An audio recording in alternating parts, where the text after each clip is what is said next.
प्रश्न बघा, भारतीय राज्यघटनेच्या सरनाम्याच्या सुरुवातीला समाविष्ट करण्यात आलेले आम्ही लोक हे शब्द डॅश या राज्यघटनेमधून घेण्यात आलेले आहेत. ठीक आहे, खूप बेसिक प्रश्न विचारला.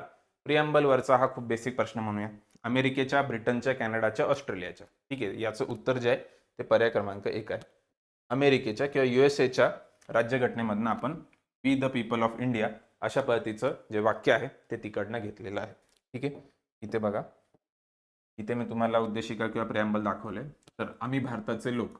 ओके, तर हे जे आहे हे आपण USA कडनं घेतले. ठीक आहे, आय होप तुमचं हे सर्व प्रिअम्बल जे आहे हे पाठ असायला अपेक्षित आहे. ठीक आहे, MPSC किंवा UPSC करत असाल तर हे इंग्लिशमध्ये असू द्या किंवा मराठीमध्ये असू द्या, तुम्हाला हे पूर्ण पाठ पाहिजे. माझं सुद्धा हे इंग्लिशमधनं पूर्ण पाठ आहे.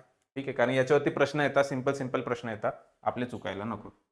त्याच्यानंतर अजून बघा, इथे जो न्याय शब्द आहे त्याला इंग्लिशमध्ये आपण जस्टिस म्हणतो, तर हे आपण USSR कडनं घेतलेलं आहे.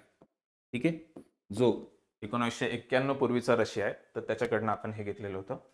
त्याच्यानंतर अजून बघा, स्वातंत्र्य, समानता आणि बंधुता, लिबर्टी, इक्वॅलिटी अँड फ्रॅटर्निटी, हे तिन्ही पण जे आयडियल्स आहे हे आपण फ्रान्सकडनं घेतलेले आहे.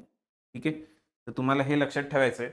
जर याच्या आधीच्या याच्यामध्ये आपण बघूया की जर आपल्याला आम्ही लोक हा प्रश्न आलाय आणि USA त्याचं उत्तर आहे, तर भविष्यामध्ये ह्या दोन्ही आयडियल्स वरती सुद्धा प्रश्न येऊ शकतो. जस्टिसचा आयडियल आपण कोणाकडनं घेतला असा प्रश्न येईल, किंवा लिबर्टी, इक्वॅलिटी, फ्रॅटर्निटी हे आयडियल आपण कोणाकडनं घेतलं असा प्रश्न येईल. ठीक आहे, तर मग हे तुम्ही दोन्ही लक्षात ठेवा. हे पॉईंट तुम्ही नोट डाऊन करून घ्या. ओव्हरऑल तुम्हाला हे पूर्ण पाठ पाहिजे. पुढे जेव्हा एखादे प्रश्न येतील, ह्या प्रत्येक शब्दावरती कुठे ना कुठे प्रश्न आलेले तेव्हा मी त्यांचा अर्थ घेणार आहे. ठीक आहे.